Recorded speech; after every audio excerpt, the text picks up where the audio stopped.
Welcome to the Well Woman Show, where we interview women executives, leaders, and entrepreneurs. And you're listening to the Well Woman Show, where motivated women achieve fulfillment and well-being. You're listening to the Well Woman Show. Take time for myself by coming to things like Well Woman Drinks. To be accepting of myself no matter what. Step away from judgment as much as possible. You're listening to the Well Woman Show. You're going to be in for a good ride. I don't regret anything. Everything I've ever done, I've learned from it, one way or another, good or bad. Being a little bit selfish for yourself, put your own oxygen mask on first and then give what's left. I'm a woman. I would prefer to tell my own story. My story, though it's very personal, is universal. You're listening to the Well Woman Show. And now your host, Giovanna Rossi. Hi, Giovanna Rossi here, and welcome to another episode of The Well Woman Show, where I interview women leaders, executives, and entrepreneurs about their lives and their road to becoming and being who they are today. Are you at the top of your game professionally but feeling burned out, or finding it hard to focus on your goals, or unfulfilled personally? Or are you in transition, simply juggling so many things you find it hard to take care of your own needs? Well, you're not alone. We all need to activate the 4 universal superpowers. These are the internal strengths and abilities we all already have but don't use all the time. Superpowers can be cultivated, and they include awareness, intuition, action, and acceptance. Toward the end of the show, in a segment called Superpowers for Success, I ask my guest about her superpowers, and the answers will give you the strength, perspective, and power to live a well woman life. I'm so happy you're here, so thanks for tuning in.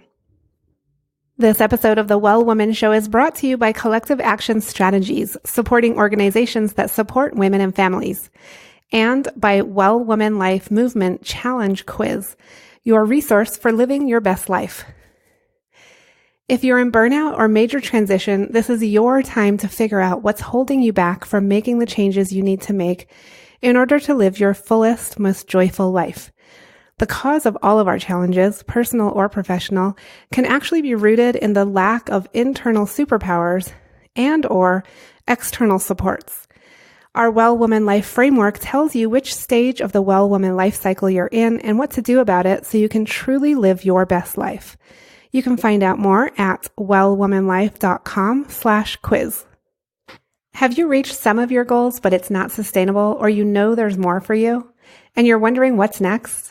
Wondering how you can make the impact you know you really want to? Do you need help developing your leadership capacity? If you want more intense support to articulate and accomplish your goals, you may benefit from the Superpower Mentoring Program. I don't often offer this. I actually usually work with large organizations in a larger capacity, but I am opening up a small mentoring group, one-on-one, a small group of women that will work with me directly, and you'll have each other for accountability and support as well. So it's something we're trying at Well Woman Life because we've heard from you that you want more support. You're ready to take that next step. And so we're trying this out. You can go to wellwomanlife.com/workwithgiovanna. And I am going to share with you the framework that I developed based on my both academic and practical background in policy and systems change. And I developed this framework called the Well Woman Life Cycle Framework to really help women identify their challenges and where they are in the Well Woman Life Cycle so that we can then figure out what you need to do next. And depending on where you are in the Well Woman life cycle, there are different things that you should be focusing on. So you might be focused on the wrong thing or at the wrong time. And, those kinds of supports can really launch you into your next level of your best life. So if you're interested in that, we are going to be starting that in May. If you're listening to this in May 2018, go to wellwomanlife.com/workwithgiovanna, Giovanna. And the dates are there. We're going to do monthly webinars with the group and with me presenting. And if you can't make all of the dates, it's okay because we're going to do replay of the webinars. But it also includes one-on-one mentoring with me. So if you have a big goal that you want to reach, or you're in a major transition, or totally burned out in your professional life or your personal life, this work can really, really help you. So I'm excited to hear from you. Go to wellwomanlife.com/workwithgiovanna if you think it might be right for you. Okay, let's get on with the show. I'm so thankful for support from Natural Awakenings Magazine in New Mexico, a monthly green, healthy lifestyle publication, and for support from High Desert Yoga, promoting optimum physical health, clarity of mind, and spiritual inspiration for all. I'm so excited about this episode. It was very cool. We had Facebook here in my hometown where I live to do a community boost, and they came in basically and brought their whole team and lots of educational workshops for the business community. And I was able to sit down with the head of education and training for Facebook with Amy Brooks. And we had a conversation, and I think you'll really get a lot out of this. Today's topic is how to give great feedback to people you're working with. And hopefully by the end of the show, you'll be inspired to flip the feedback conversation to see it as an opportunity instead of an obstacle.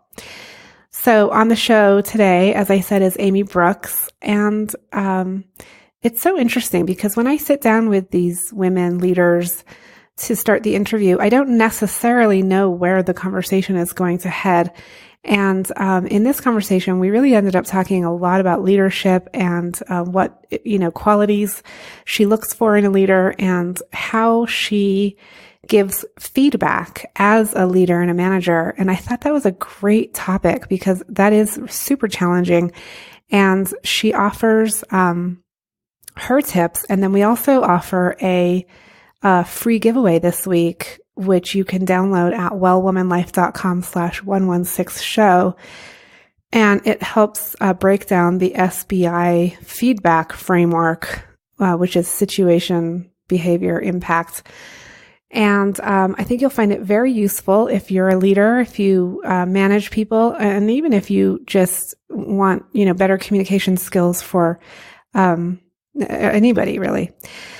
So Amy Brooks is living her best life at Facebook, leading the business education team, which enables people and businesses to grow, learn, and better leverage its family of apps and services through the Blueprint program and help centers.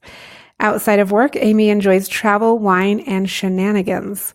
And I could tell that when I met her. She just looked like she was a lot of fun and would definitely get up to some shenanigans if she could.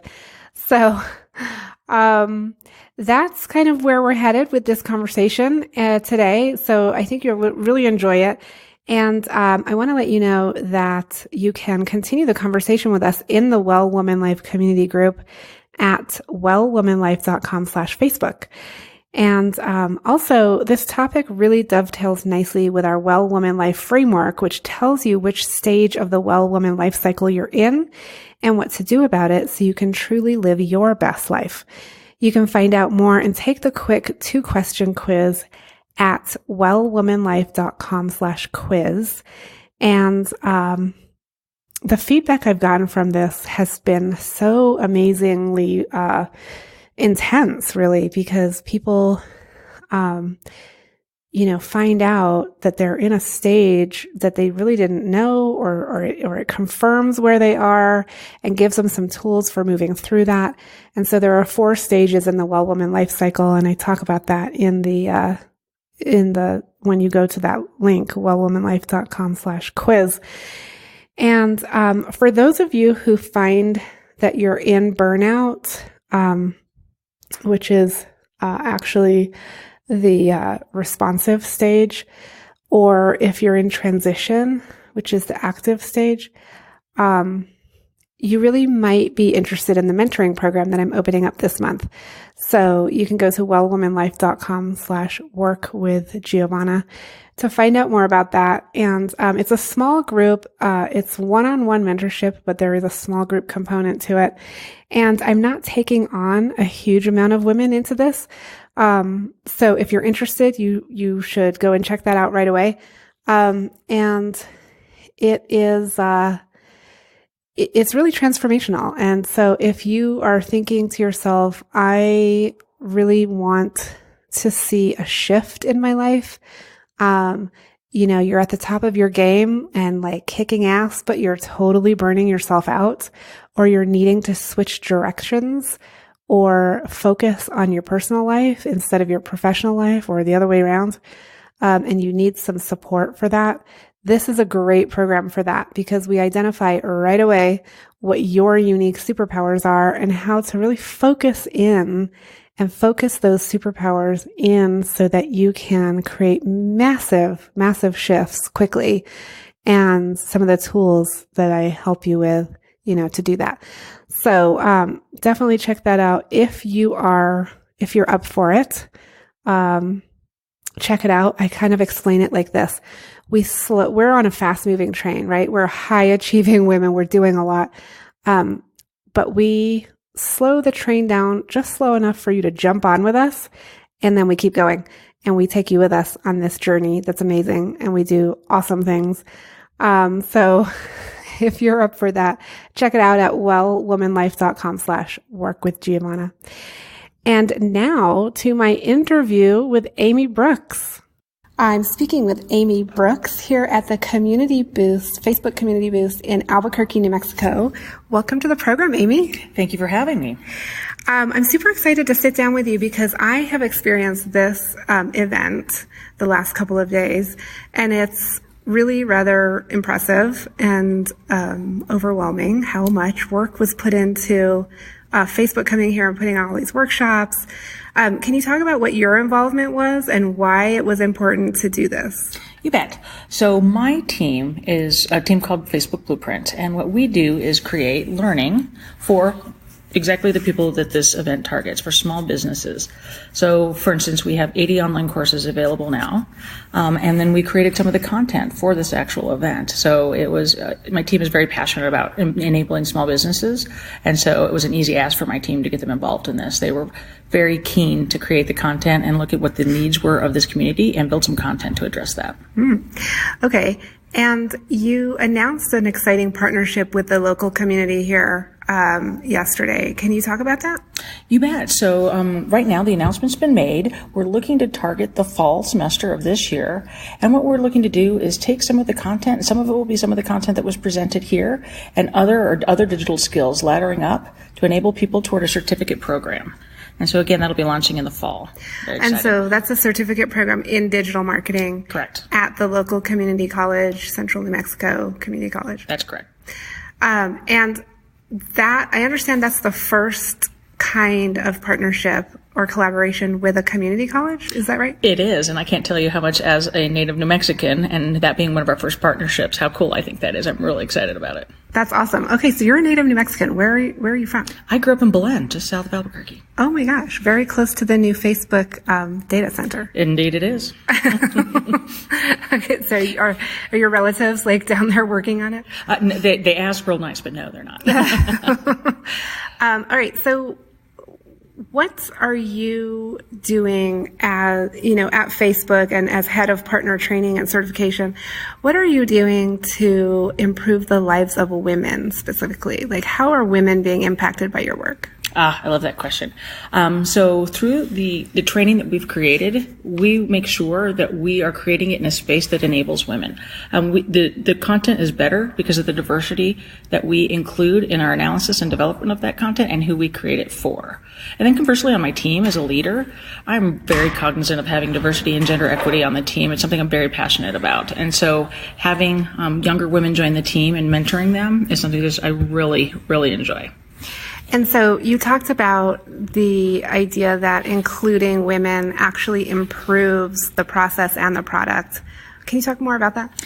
It's including women and any other group improves it. If we get too myopic in any one direction, the content only serves that audience. And so we want to make sure that we're servicing all of those audiences. And so what's the demographic sort of breakdown of the folks that you work with, like the Facebook users and business owners, in terms of men and women? I gotta be honest, I don't have those exact demographics on that. I do know that we target both men and women equally with the businesses, and that the businesses we engage with, the women-owned businesses, the feedback that we've gotten from them has been exceedingly well received with that audience. And how did you come to do this? Like, what is your background to become, head of partner training at Facebook? So I got my degree in speech language pathology. So it was a little bit of a stretch to get here. A large part of that, though, was partnering with learning institutions.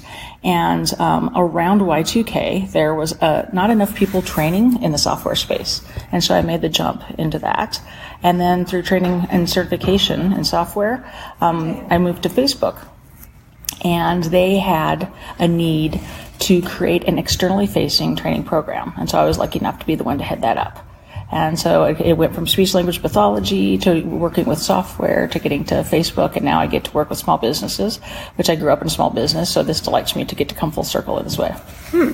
And so for listeners who might be wondering, like, how you did that, how you navigated that, what was sort of the turning point in terms of actually getting into Facebook and taking on that job?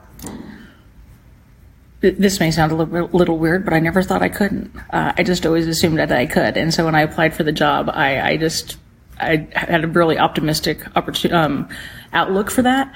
And I got to say, Facebook as a company is, very conscious of the diversity and folks that they handle. And I just felt like it was mine to have. Where do you think that confidence came from? I think when I reflect back on it, like growing up in a small town and having that sense of community, and I always felt like there was a lot of people that had my back. And so I've always felt very empowered in that space. And so, it's gotten me into trouble. Sometimes you can get a little overconfident in that space, but mostly it's been empowering. I just always thought I could. And how many people do you have on your team? Like, how many people do you have to manage? Right around 100. Oh, wow. Okay. And what is your leadership or management style? Like, how have you developed that? I listen a lot. There's a lot of really smart people on my team, and I'd be super foolish not to capitalize on all of the different styles, backgrounds, and expertise that's on that team. And so each one of them, with each challenge that we face, brings something different. And I love cultivating the folks that sometimes don't have that sense of community and that sense of confidence, and highlighting how much they have to offer and letting them shine. Okay, so we're going to move into a segment called Superpowers for Success. Oh, okay. And we're going to talk about your superpowers as a leader. And the first question is, what does success in life mean for you? So it's actually, we've talked about it a lot already. So I want to have success. To me is having a team that feels empowered to succeed. Ideally, I should be able to walk away and they can go on without me because I've set them up for success. So like professionally, that's how I feel successful. And then being involved in events like Facebook Community Boost, and then taking that and rolling it externally and creating the content that we create to empower businesses, women-owned businesses to grow and get stronger. That just feels so good. And what about in the non-work areas of your life? What is success in that area? It's a lot of things, I think, in that space. Sometimes it's just getting a good night's sleep. That's a big win. But that sense of empowerment and helping other people, that always was what makes me feel good. So any volunteer work I do, or even just talking to, having a good conversation with a friend, and making them feel a little better, that to me is a win. And when did you know you were really good at what you do? When did I know I was really good at what I did? I've done a lot of different things, so there's been a lot of little micro wins in that space. But if somebody comes to me and asks me for advice, I feel like I'm doing something right. Yeah. So that's kind of an external validation, right? Because it's someone coming to you saying that they need you for something. Is there anything internal? I mean, you spoke a little bit earlier about that confidence that you had, that's your internal, what I call internal superpower. I don't want to give the impression that I have that superpower all the time. And, I have, like everybody else, I have moments of doubt. But it's being able to reflect back on that. And sometimes I make a superpower stance to remind myself that it's in there. And some of the internal stuff, I'll go back to getting a good night's sleep. I just, anytime I can do that, that's a superpower and a win. Oh, that totally is. Sleep is so underrated and so important.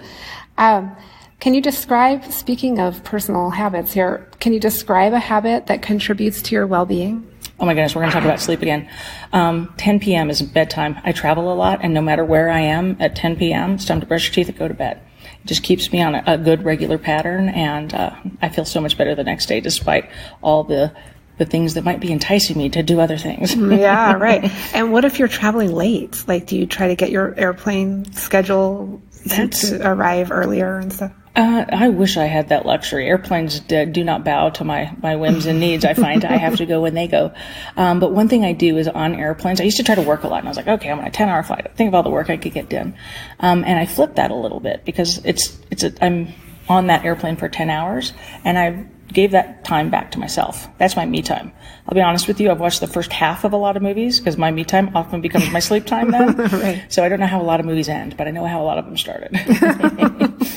You can make up your own ending, right? Right? In your dreams.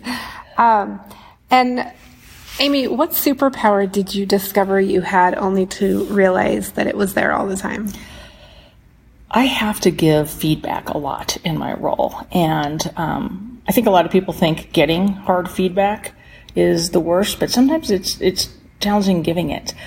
And what I've always strived to do is present the feedback as an opportunity. It's not an obstacle, it's an opportunity. And I felt very much like that was hard and I was struggling. And I was saying when somebody, comes to me for mentorship, somebody asked me how I do that. They said, "You're so good at giving this feedback. How do you do that?" And I kind of gasped and clutched my pearls, and I was like, "Oh my God, am I good at this? That's amazing." Thank goodness, because it's something I really, really want to be good at. And so I can mentor people and guide them from seeing obstacles and flipping that into seeing opportunity. And without making them feel bad and defensive. Ideally. Yes, absolutely. That's always an added bonus. Right. So what is your strategy there? Like, how do you do that? Do you have a... So what I typically do is ask them what they see as the challenge.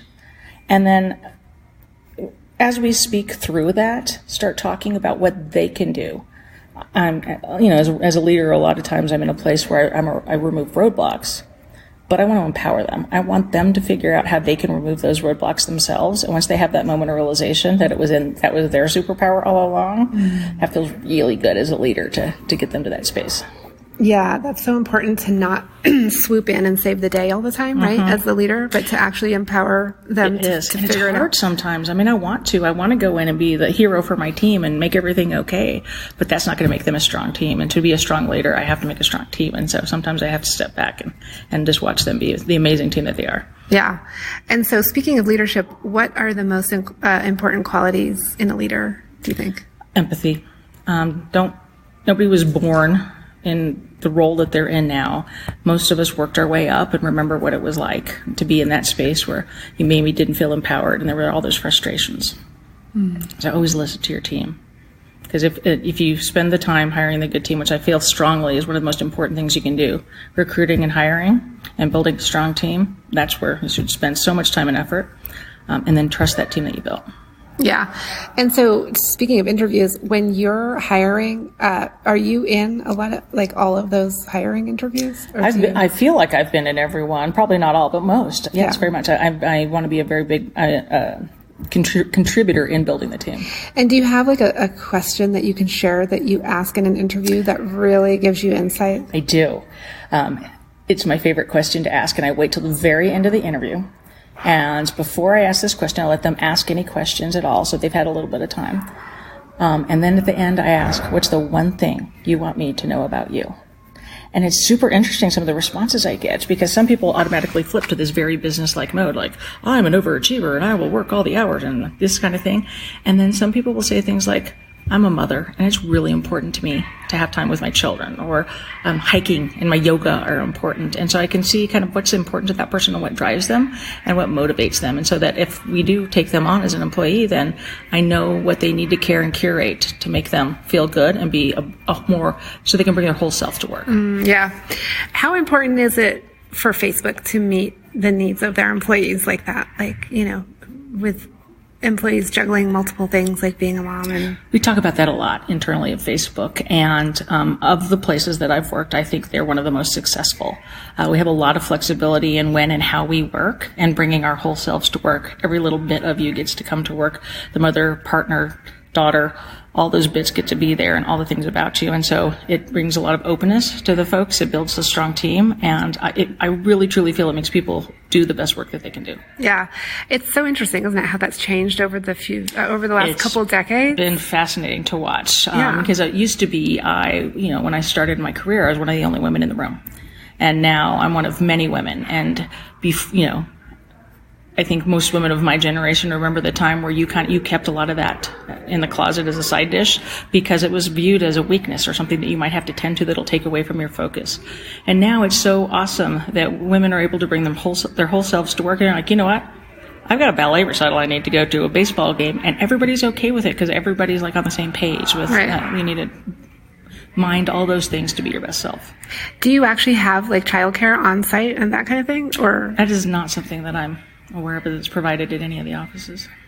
I just wondered, because that's one of the things that people are talking about. But you probably provide other things like flexible scheduling and exactly paid time off for like maternity or medical. I'm very generous in all those. Facebook is well known. If you look at Glassdoor, those types of rating systems, Facebook typically does very well in those categories. Okay, Amy, what advice would you give your younger self, say 25 years old? When I was 25, if I could go back and say, Amy, you're 25-year-old, relax, it's going to be okay. All the things you worried about at 25 and how things were going to work out weren't as big a deal as I thought they were. The things we're talking about now are the bigger deal, like taking care of your whole self. Get the sleep, for crying out loud, get the sleep. That's the good stuff. But do you think you would have listened? Absolutely not. 100% no. I was very committed to my career and doing like all the opposite of that. I know. It's almost like we have to go through that. Yes. Age is wasted on the young. Exactly. Yeah. And then it's like, well, I would have told myself that, but I wouldn't have listened. Do you identify as a feminist? I do, but no. And let me tell you how I explain that. I just assume that women have an equal seat at the table. Because that's the right thing to do. Like, why wouldn't it be that way? I am very seldom these days disappointed, which is delightful, because as we were talking about, it was quite the opposite. But I'm very conscious now, if I do see any inequities happening, to call those out in the moment, because sometimes those biases are unintentional and people don't even know they're doing it until you make them aware, and that helps just elevate everybody in the room. Yeah.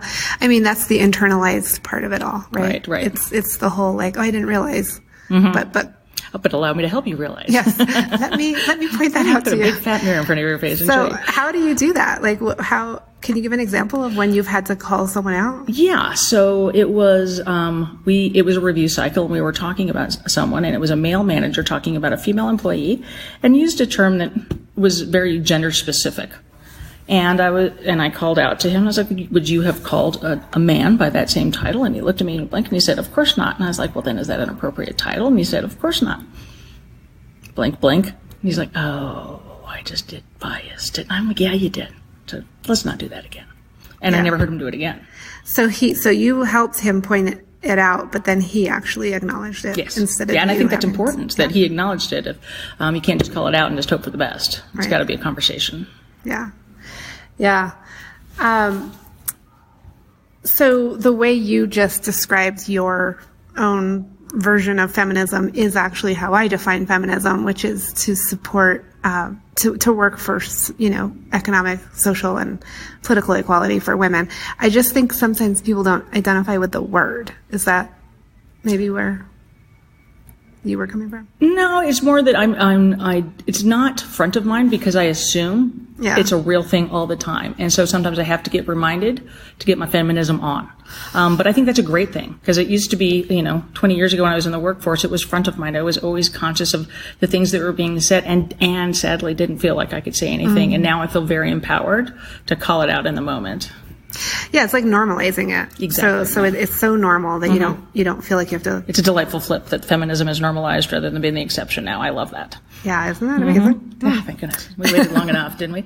We still have a lot of work to do. But, indeed. But we're getting there. Yeah. So I just want to ask you one last thing, which is, what are you reading right now?